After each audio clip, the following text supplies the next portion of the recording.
We ran out of Reg A through Z, and we are on to the double letters at this point, as we all know. I keep being told not to call it Reg double D, but instead Reg DD, because it sounds like a bra size. But You have been coached well, my lady. You are exactly right.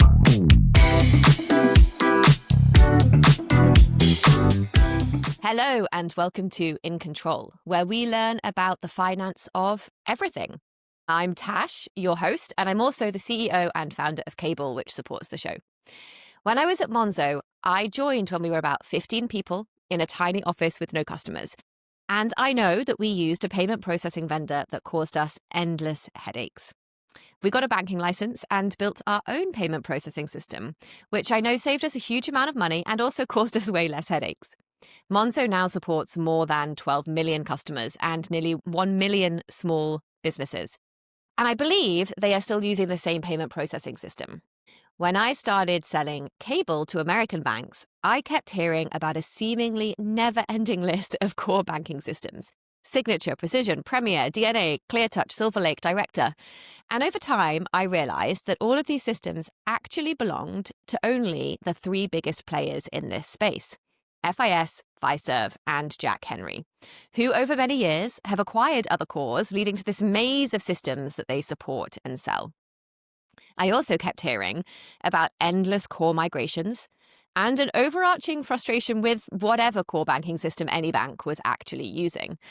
So my knowledge about core banking systems is this: a small team of smart engineers built something that supports 12 million customers and 1 million businesses in a not very long period of time and on a small budget. Three large players with a long list of apparently very similar products completely dominates the American core banking system market. And most banks in America hate their cores. Why are these three core players so dominant? Why do they all seem to have done a bad job at integrating their acquisitions? Why are banks always migrating cores?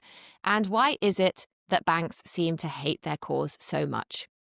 To understand this labyrinth, I am speaking to Stacy Bishop, who spent 24 years at Jack Henry, ultimately leading their inside sales team.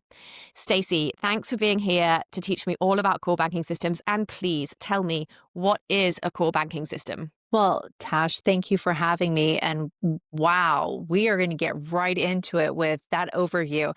A core banking system is typically regarded as the software itself that controls the processing of deposit accounts, loans, general ledgers, basically keeps track of the transaction flow as well as the customers and the accounts that they have within the organization. So a core bank or a core system rather, running your own bank or a credit union, wherever you have your banking relationship here in the US, will use one of those aforementioned players or one of the many, many myriad of other players that are out there in order to keep track of your relationship, the accounts that you have, the balances of those accounts, and the transactions running in from the various sources of transactions.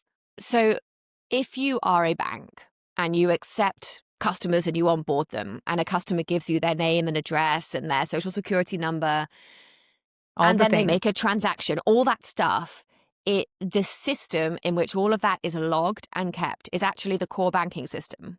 Absolutely. Now, there are many, I think, as you're kind of alluding to, or at least what I'm picking up from you, there are other systems that facilitate the origination of the customer relationship, intake of that customer relationship and the account data. But you said it beautifully. Those are the systems that actually keep track of the customer and the account itself. So the thing that I find kind of amazing is, what is a bank without that? And the thing that I really want to dig into today is is this basically just a bank without the license? And if so, why has a core never got a license? And why don't banks build their own cores? So those are some big overarching questions I want to get into today. But okay, so we've got this core banking system. You're a bank, you've got a license, you choose a core. How do you go about choosing a core? Are they all the same? Why would you choose Jack Henry over FIS, over Fiserv? Are there other players? Yeah. Are there fundamental differences in the technology between them? Or do they all basically do the same thing, which is keep a track of your customers and keep a track of your transactions, and I think presumably also help reconcile at the end of the day? Yes. This is such a poignant question and an important one, because in the broad scope, yeah, they all do the same thing. They're all sort of built upon this premise of interoperability between gathering data and between just doing those simple things that you mentioned, keeping track of the customer, keeping track of the account, the transactions, and then giving you a mechanism and means to reconcile at the end of the day. The differences come into play in very, very nuanced ways, like the UI itself. Um, Perhaps the elements or the additional modules that the core system contains. For example, I know that one of the selling points that myself and teams used to use in the past at Jack Henry with Silver Lake is if we were speaking with a commercially oriented startup, a de novo that wanted to go after commercial businesses, there were going to be certain selling points that we would really try to focus in on, things like syndication loans, our strong treasury services. And those might not equate apples to apples to the competitors that we were up against, like the mentioned players like an FIS solution, IBS, or a Fiserv signature or premier tool. So there are differences. As you would expect, these all started off as systems that originated with players years ago, gobbled up by commonly one of the big three core systems. And then if they're being ran independently, there's different teams that are doing the development work on these individual core systems, even though they fall under this big FIS, Fiserv, or Jack Henry umbrella. So we can expect there to always be differences, the way they look, the subtleties, and the approach that they take. As I mentioned, some are more stronger in the commercial side. Some have attributes that tend to lean towards perhaps SBA lending or even retail deposit, some that transcend or really traverse the ground between banks and credit unions, should that become of interest for a credit union buying a bank or vice versa. So there are positioning elements that someone like me or competitors would have used in the past to say, you're a startup bank, here's why we think you should pay attention to this solution. But at the end of the day, they're doing the same thing. And one of the key elements that we would always use to compete is the service. Okay. So I'm going to kind of summarize that all Yeah. as they basically do the same core thing, which is Yes. the ledger of customers, transactions, making sure that everything is reconciled.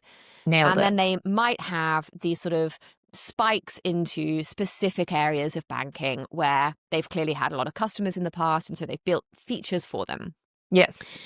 Let's double click on reconciliation and the technology behind that for a second, because something that I have heard that I think is true, and I want you to sort of tell me if this is correct, is that a lot of the reconciliation at these core banking systems is actually still done just daily using flat file spreadsheets, essentially.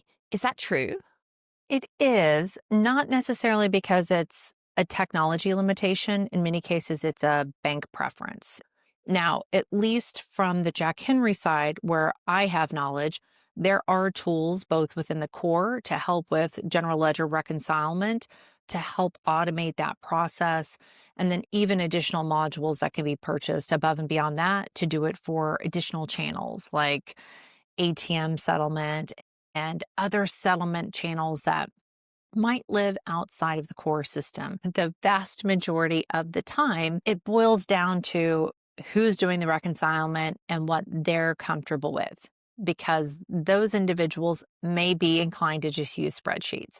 Even amongst the big players, the big three and or the other players, I doubt everyone takes this approach in the same way. Even if they do, the adoption of such automated tools is likely very slim because Hmm. of just bankers' comfort. Yeah. How does that strike with what you were expecting? Yeah, that is, I suppose that is probably pretty much where I thought it would land. I Okay. assumed that these massive multi-billion-dollar businesses could do this sort of Oh, thing in a more automated way. It also doesn't surprise me that bankers like the comfort of how they've done things. You know, at Cable, yeah. we automate compliance testing, which is brand new as a concept. And there is a lot of conversation every time that we meet a new bank about, why would we change process? What are the benefits Right. here? So I get that a lot. Okay. What are the common add-on services that a core banking system might have? Because I know that they Yeah. all have a lot of partnerships. They all buy a lot of companies. Sorry, are those? Does that go back to your first comment of they try to sort of differentiate themselves in these little unique ways? Is that often through these add-on services through partnerships or acquisitions?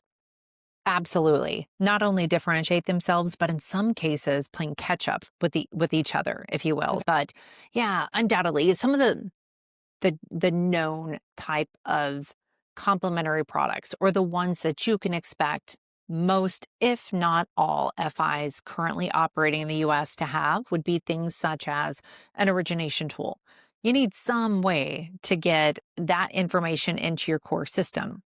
The core systems will always have manual entry options for input of customer data or account data, but that is mind numbing to think about when you also consider that a new account has to have corresponding documentation associated with it, signature cards, truth and savings disclosures, etc. on the deposit side. And don't even get me started on the lending side, what we need from there. So most of the time, these FIs will have an origination tool for all of the supported applications within the core system. They will have e-signature tools. That's pretty much table stakes these days.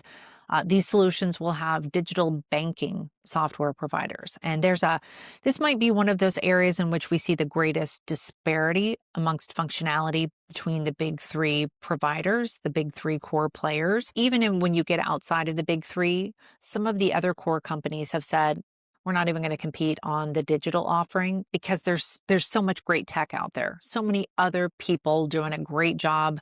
Why would we? Instead, we'll partner with one of these players in order to fill that need that we see elsewhere in the industry.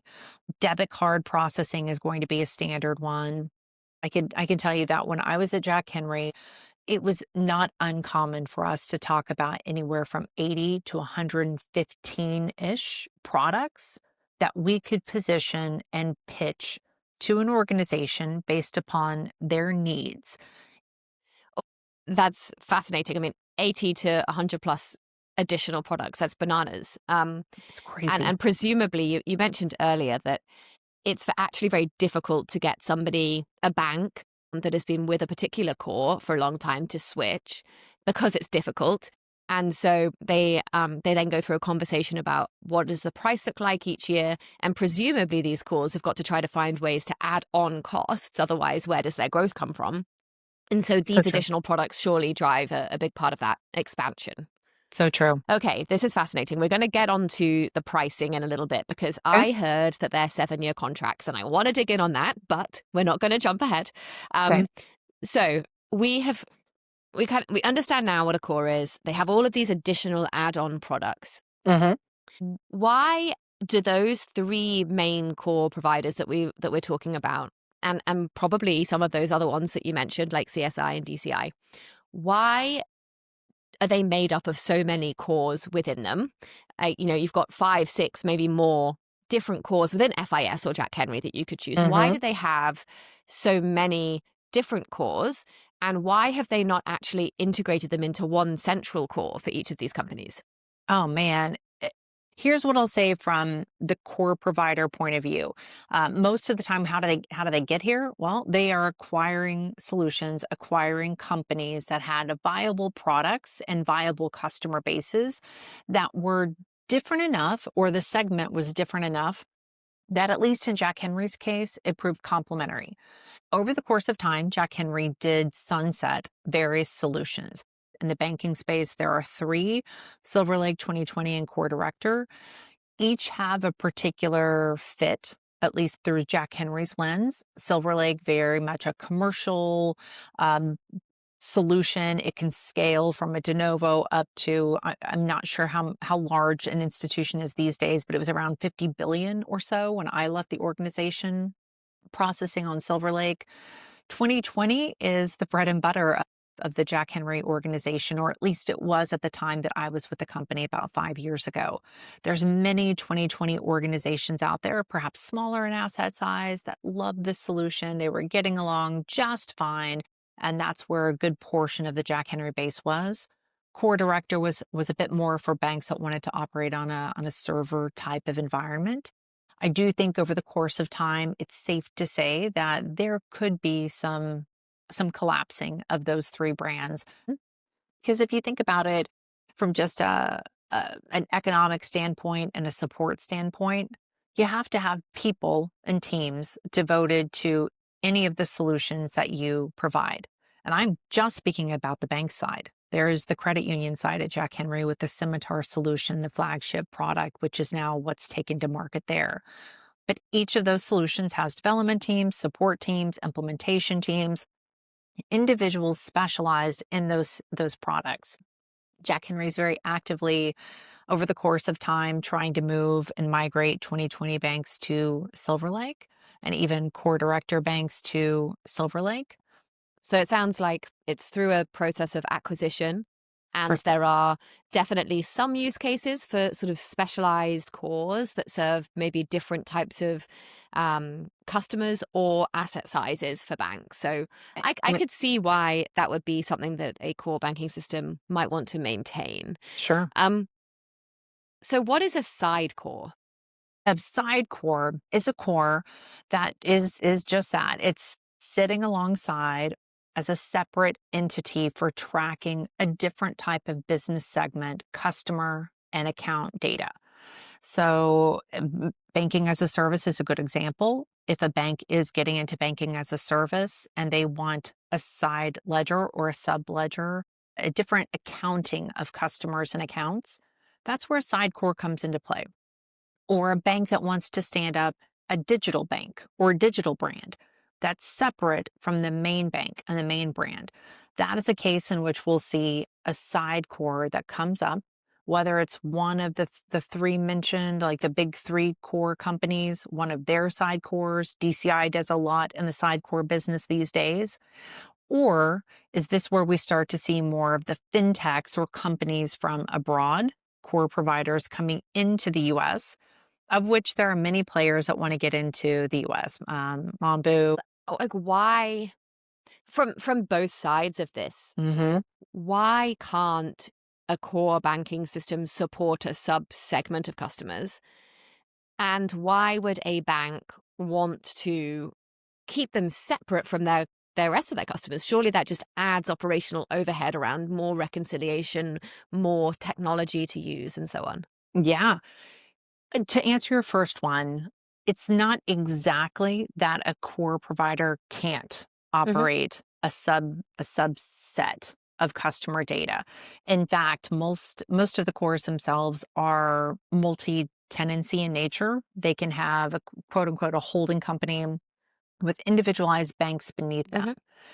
Some of the reasons why I have seen in my past banks not choose Jack Henry, a Jack Henry core, as a secondary core is cost, because there are associated costs.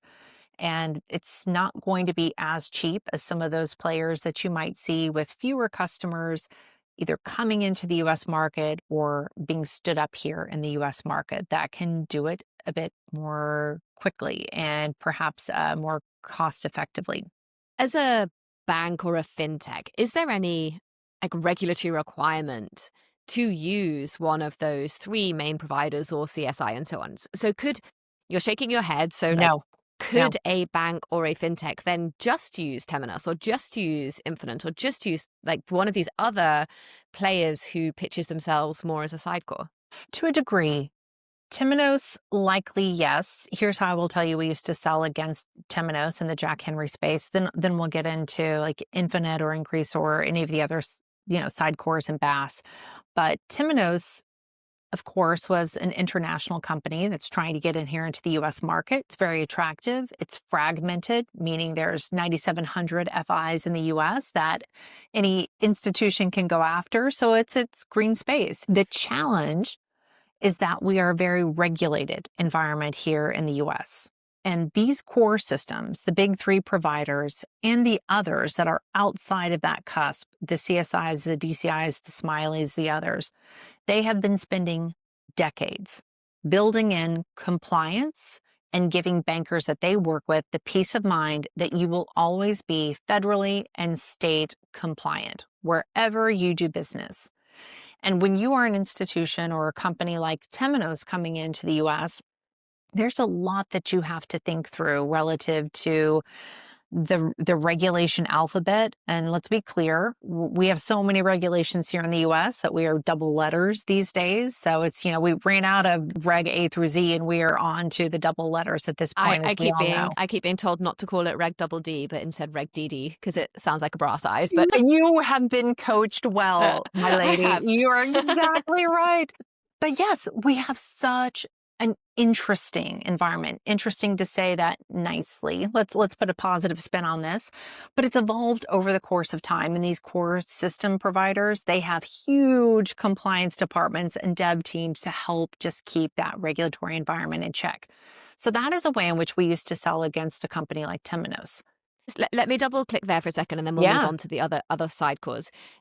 Is it that a Jack Henry, for example, has to be compliant with certain regulations, or is it that the Jack Henrys and the others in this space provide those add-on services that help banks be compliant? It is somewhere in the middle. It's not that Jack Henry is required federally or at the state level to be compliant. Okay. Instead, and it's not exactly even the other. It's more so that Jack Henry and the other companies have said, bankers, we work with you and we serve you. We know that a huge headache that you have and a huge lift in your world is monitoring compliance. And just like a company in the 1980s that chose IBM, you probably know that saying, Tash, where nobody ever got fired from choosing IBM, choosing Big Blue. It's the same situation in that we will always guarantee your federal and state compliance. So that means anytime there's a change, we're on it, we're responsible. We make ourselves contractually responsible to you as our partner here. And that we are just going to stay on top of this so that that's one less headache that you at least have to be concerned about your tech provider. And that's probably for the other players, like a size, a maturity thing, really, more than anything else. Okay. For sure. And what about those other side cores then? Yeah. Those side cores. I would not suggest that an Infinite or someone like that, and I don't mean to call them out directly, any of the players that we see in the space, that is a middleware, tech enabler, side core, whatever terminology you might wish, I think it would be very tough for them to consider themselves an actual core system, tracking all the deposits, all of the regulatory compliance for deposit accounts, CDs, savings accounts, loans, different types of loans, lines of credits, all of the different subsets of each of these categories, all of the various general ledgers, including the general ledgers for aspects that are not exactly perhaps embedded related. I think I know the folks at Infinite, they might challenge me a bit on this, but I don't know we're at the stage where we're going to see an entire overhaul of a core system based entirely upon a side core. Yeah. Okay. And that sounds to me more like a maturity thing. Like these newer players, they might have longer term ambitions to become a core, but actually they've just got so much building to do. There are so many products to support. There are so many different payments rails to support, such a huge customer base that some of these banks have, that it's like a case of building enough technology, enough product to be able to actually challenge there. And that includes like the regulatory product, I think. That's so true. And if I were working for a core provider today, I would not take my eye off of these players because it's only a matter of time and tech before they are going to catch up to where these providers are, which is why I think we're starting to see some providers pivot and provide different types of strategies for the banks in which they work with today. Something I do want to dig into with you a little bit, and it has to do a bit more with side cores as not an entirely separate database, but a duplicate database of a current core system. Most of the time, core providers have an exclusivity agreement or clause with the banks that say, we're the only ones when we're doing business together and partnering that has your customer set, your account set, and the transactions flowing through these accounts. But then, if we want to convert, if we do make the choice to convert to one of the other players out there in the market, there's these huge deconversion fees that you slap us with for our own data. We want a copy of our own data so that we are unhandcuffed and able to make our own technology decisions at a better price point. We're now going to see banks negotiating these deconversion fees or the decoupling of those exclusivity agreements and make this more of an open banking for banks kind of situation. Open banking is very much positioned to help customers. It's the customer's data. Well, think about this from the bank's point of view. Right now, the core system providers really own that data and that relationship on behalf of the bank. And I'm really going to be paying attention, Tash, to see if we're going to see this side core component as even just a duplicate copy, a backup copy of these systems so that it's easier at the time of a deconversion. Okay, that's crazy. Mhm. Let's definitely dig into that, but I feel like a good entry point is you mentioned a lot earlier on that there is a difference between a migration and a conversion. Why don't we Yes. start there and then we can talk about why you would move, how you would move, and then maybe get onto this backup stuff. Okay. So let's talk about the migration versus conversion first. Sure. Let's start with the conversion. Conversions are generally termed as moving from one core provider to another. In the broadest strokes, I am moving from a Fiserv solution over to we'll say FIS.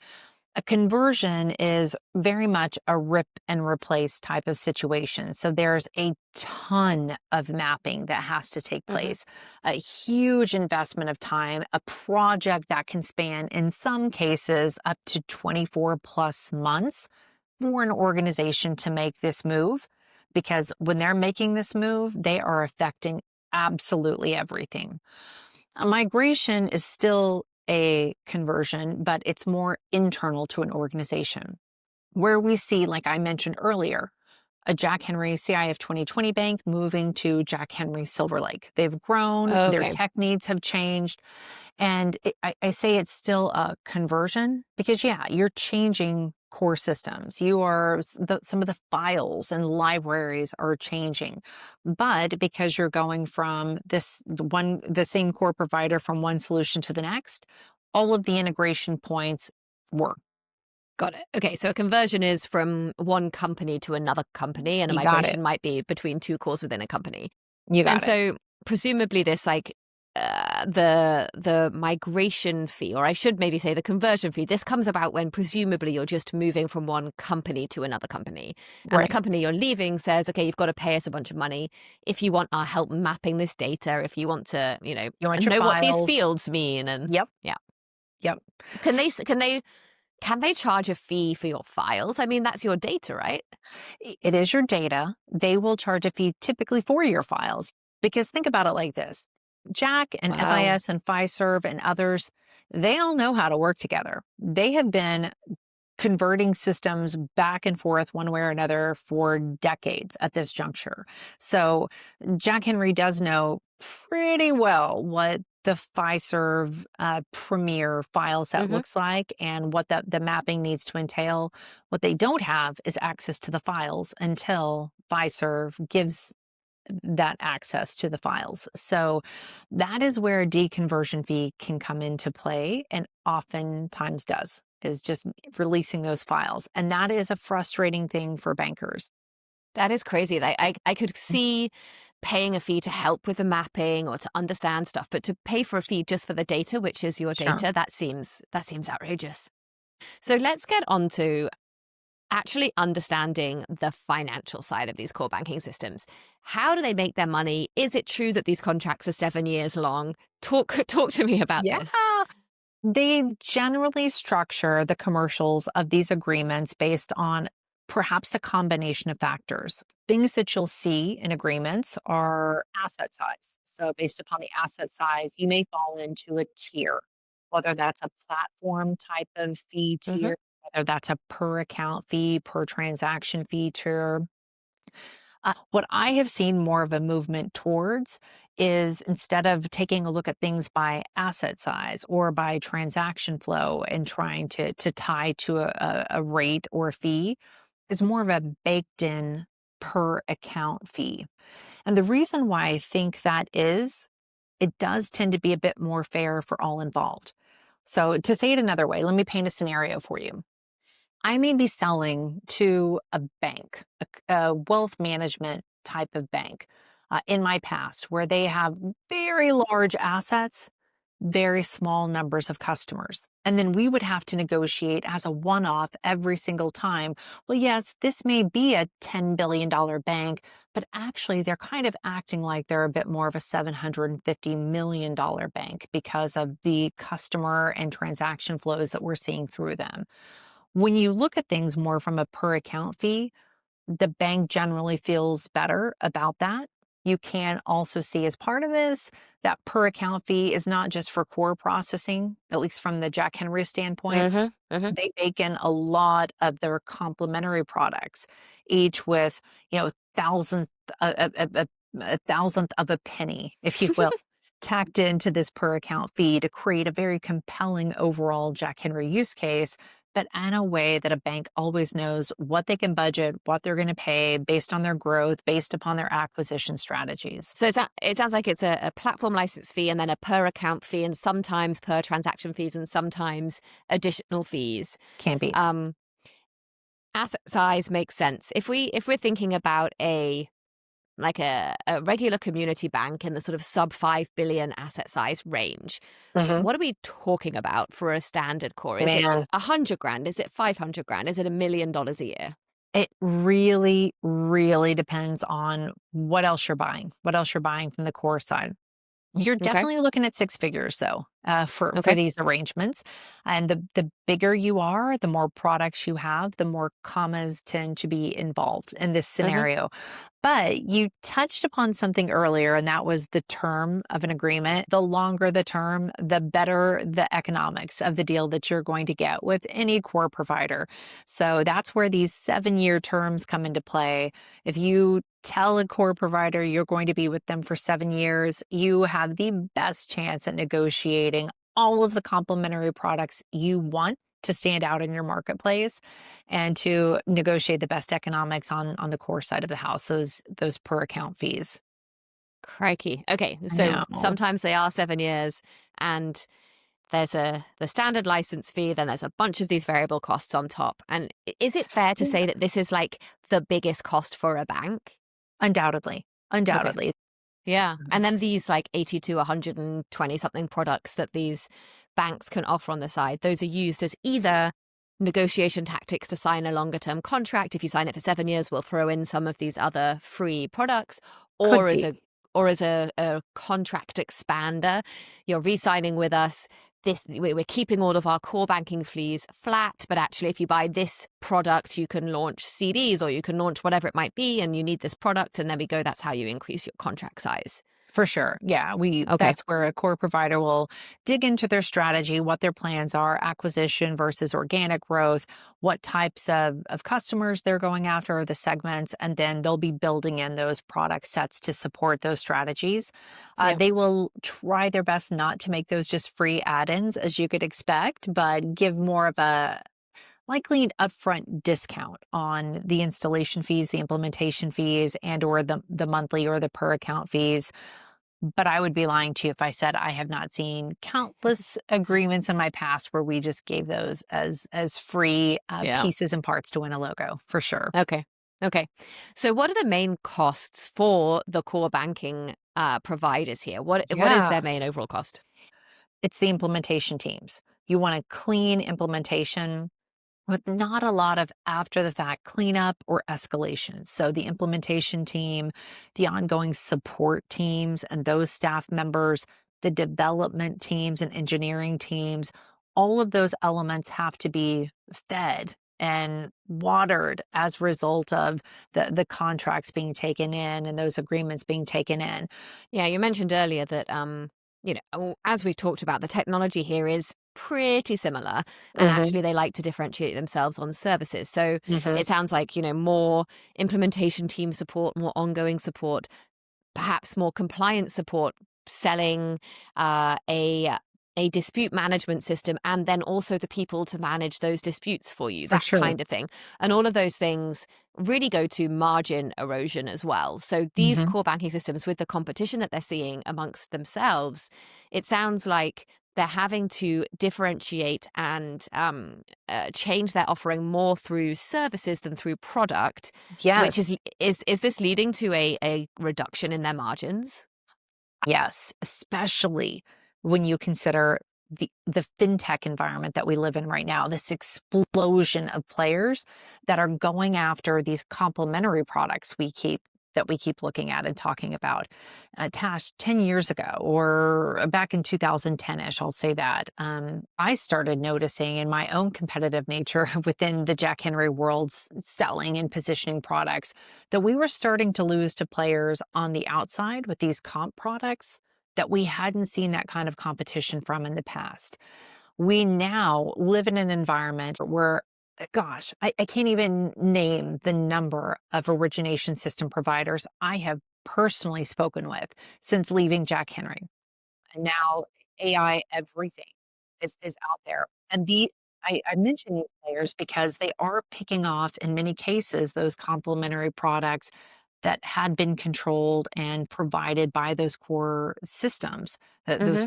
providers in the past. So that also just reduces the margins and compresses those margins and then gets to those support areas that we've mentioned thus far, those operational aspects.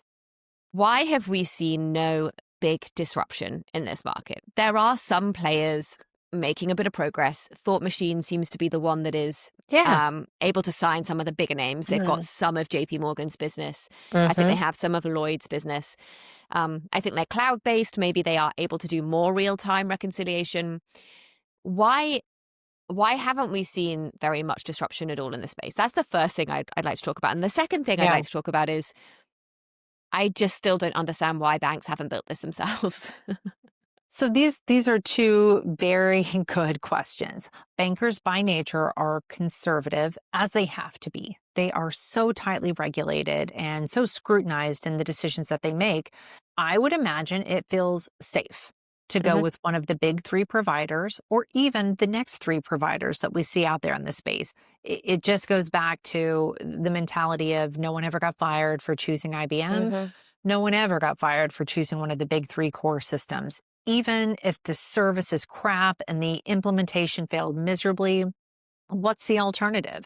Going with someone that has less than a handful of US implementations, that's not strategic. Or most importantly, I think banks tend to make decisions based upon, well, who else looks like me? Who do you Hmm. have that looks like me? And until we see some of these players with lookalikes and use cases, it'll be a challenging one. They will need to Yeah. focus on the most innovative banks in the US and make those cases there in order to win those next steps, the Okay. lookalikes. And probably the answer to the second Oh, yeah. question or thing that baffles me is pretty much the same. These banks are conservative. They're not generally technology companies, and You it nailed just it. it's it just seems crazy with so much money being spent here. These long contracts, the inability to really move without these big deconversion fees. I I find it fascinating, and I I think there is room for some of these smaller banks that are going to get gobbled up if they don't do something new. This feels like a place where a bank can unlock their own margin significantly with a bit of upfront R&D investment. They can massively reduce their costs. I'm certain they see the writing on the wall, and that's why we're starting to see them pivot into unique business cases like payments or even some of these players getting into embedded from their point of view. Yeah.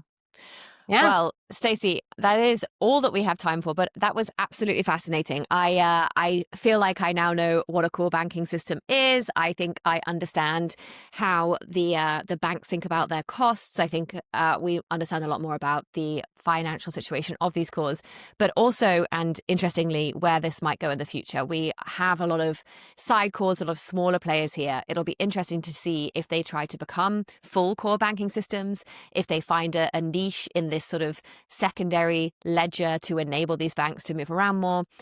And as we inevitably see more M&A, it'll be interesting to see what these core banking systems do to continue their own growth with potentially less banks to sell to. So, Yes, Stacey, let's go.